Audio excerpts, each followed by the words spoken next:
evening and welcome to KAJUN Talk, a public affairs presentation of KAJN. I'm your host, Tiffiany.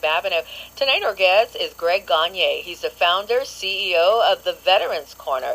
It's a local nonprofit that started in, I think, 2015, Greg? Yes. 2015 for local veterans. Welcome to the program. Yes, thank you very much for having me on. Yeah, absolutely. Well, tell our guests a little bit about you. You've been on that program before. Yes, I have. But just to refresh them, a reminder of who you are. I'm Greg Ganier, a disabled Navy veteran of the Vietnam era. I'm a veteran advocate. I'm an American Legion member, as well as the founder of Veterans Corner. It is a Louisiana-based tax-exempt nonprofit here in Acadiana. And it started in November 2015. And of course, it's dedicated to honoring our Louisiana veterans and our nation heroes. Now, having said that, Tiffiany, when I worked as a Disabled Veteran Outreach Program Specialist, or DVOP, with the Louisiana Workforce Commission, I gained first-hand insight into the Department of Veteran Affairs. And what struck me the most about that, Tiffiany, is that was the overwhelming amount of critical information that many veterans simply are not aware of. And with that realization, Tiffiany, it has become my call to action. And through Veterans Corner, I made it my personal mission to deliver clear and accurate information to the veteran community. I do this by conducting video interviews with national, state, and local leaders when I can get to them. And of course, nonprofit organizations and businesses that bring awareness and support to our Louisiana veterans. And of course, you can view these interviews and learn more about our work on www.veteranscorner.vet. Right. It's the VET. VET. So you said you started your nonprofit in 2015, right? Yes. How effective has it been for our community? Well, it has been effective. I've helped many people, many veterans. And since I started it, this has become a personal commitment to me. It's not about financial gain or anything like this. Since I started, I never asked for one donation at all. I've been footing the bill for all of this. And that's been since 2015. I'm sorry to say that in 2019, I became bedridden for about 4 years. And I'm back up on my feet in 2023, and now I'm about 80% back, walking around.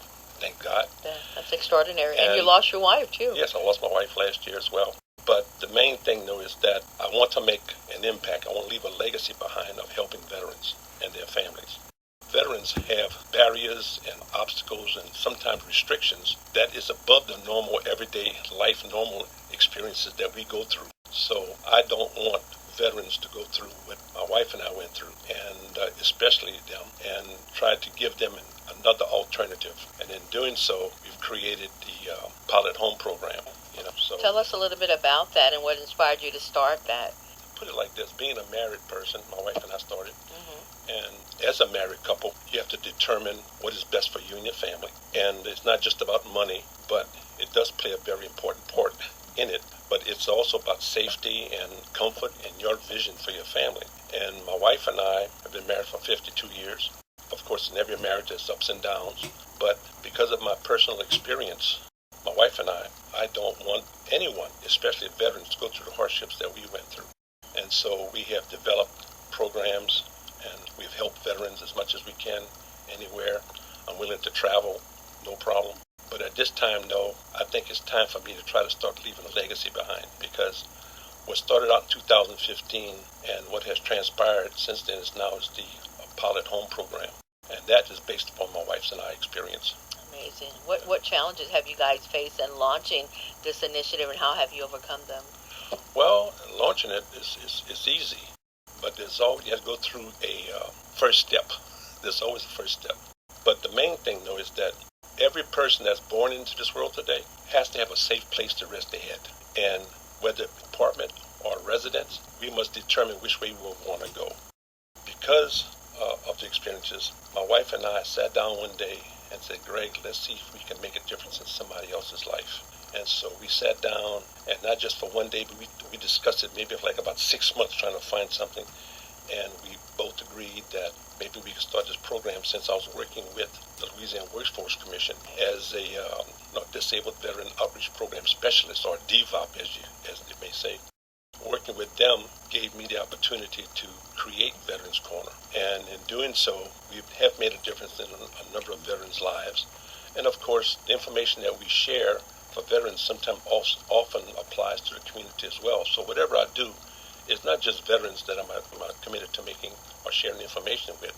That's amazing. So it's called the Veterans Corner Pilot Home Program. How does it work? Well, how it works, the program is designed to make sure that a veteran remains in their home.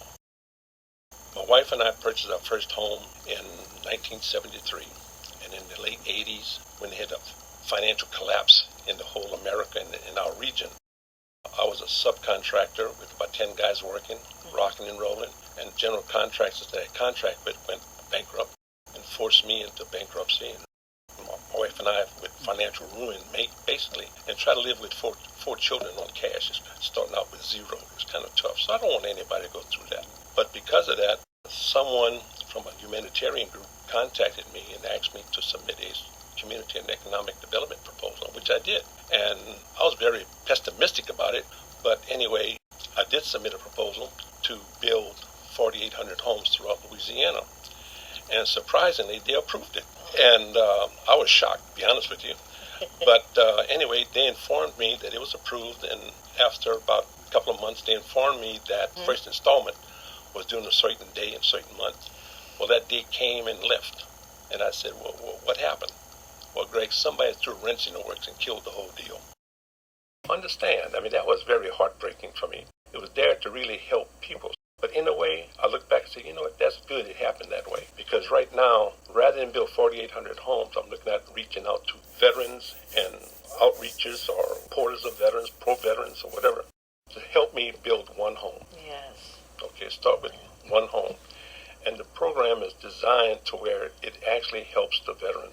Because when I went through my event in life, with losing my home, I went to the VA and I asked them to help me stay in my home. And all they said was, go talk to the mortgage company. So I did, and of course they said, bring the payments up to date or we take you home. Well, I lost my home. It's just that simple. Well, I don't want any veteran to go through that. Absolutely. Okay. So because of that, and because of this program, the Pilot Home Program now is starting, and really I'm launching it on your program. Absolutely. You know, hopefully go from there. So how can we get businesses or organizations involved, and how can maybe a veteran find out more about this program, and how does he register? Well, they can go to my website, which is veteranscorner.vet, which is a VET, not net, but VET. And you can go there and you can see our website, and you can see me in my little videos on the home page at the top part and also at the lower part. And you can go through that. The main thing, though, is that I want you to understand that I want this to be a Louisiana project, not just veterans. It's Louisiana and Louisiana supporters. And all I'm asking is for a donation of just $60, or say $5 a month for 12 months. So I can reach anywhere between $250,000 to $300,000. We will build the first home. And once the home is completed. And that's going to wrap it up for part one.